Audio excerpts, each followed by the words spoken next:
Thought cannot bring about a change in itself.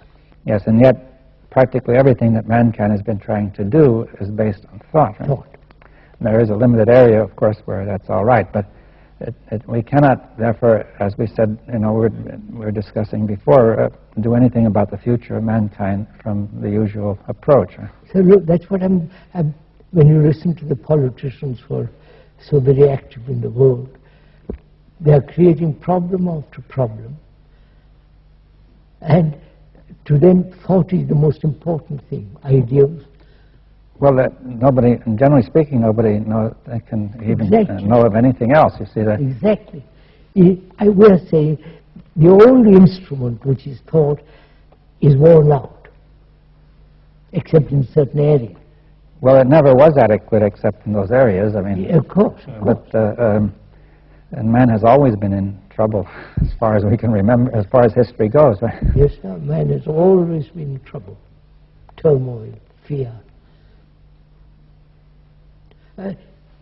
We mustn't reduce all this to an intellectual argument, but as human beings, facing all the confusion of the world,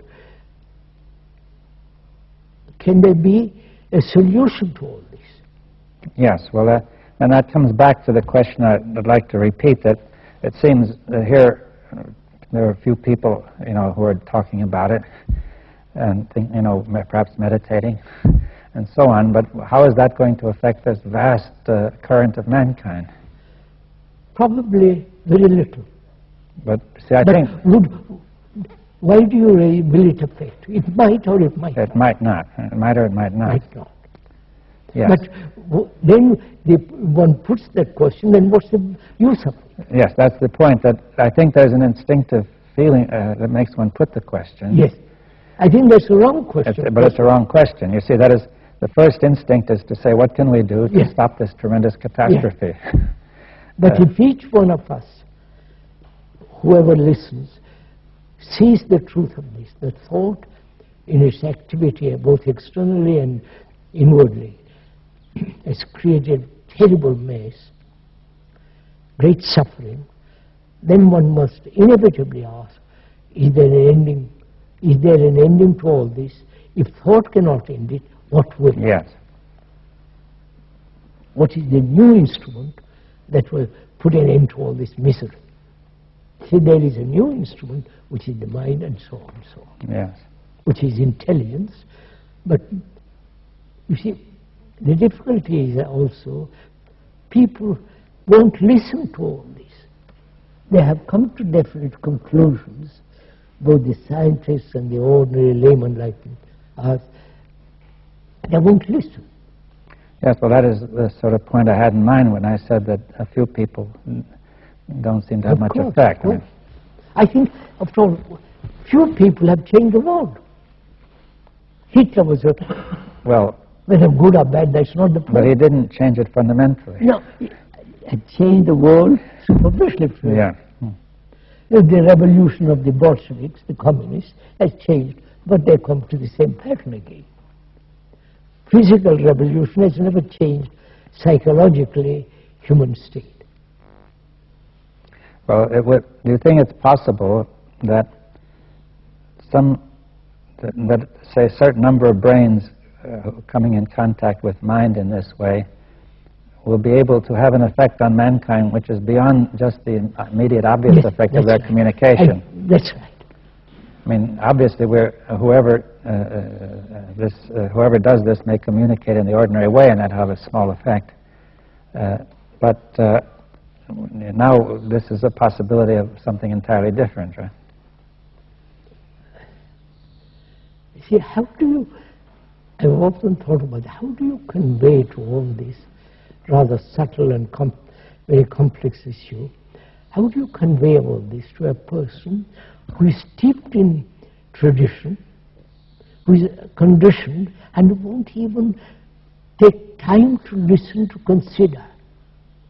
Yes, well, that's a question. You see, one point you could say is that this conditioning cannot be absolute, an absolute block, or else there would be no way out at all. But the conditioning may be thought to have some sort of Yes?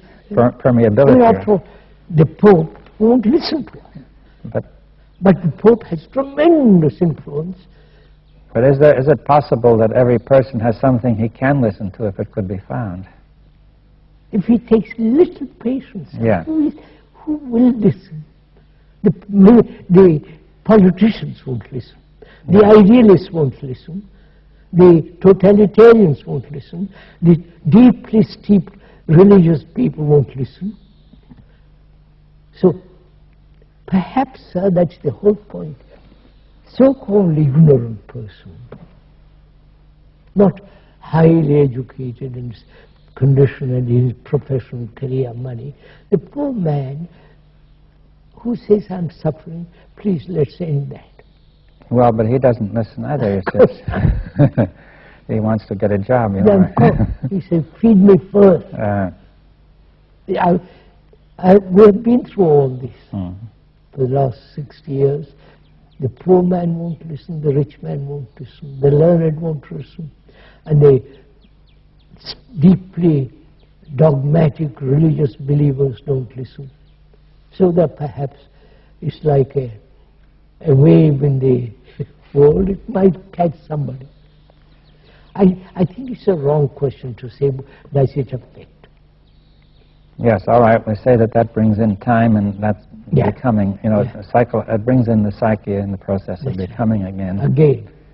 And but if you say it must affect mankind.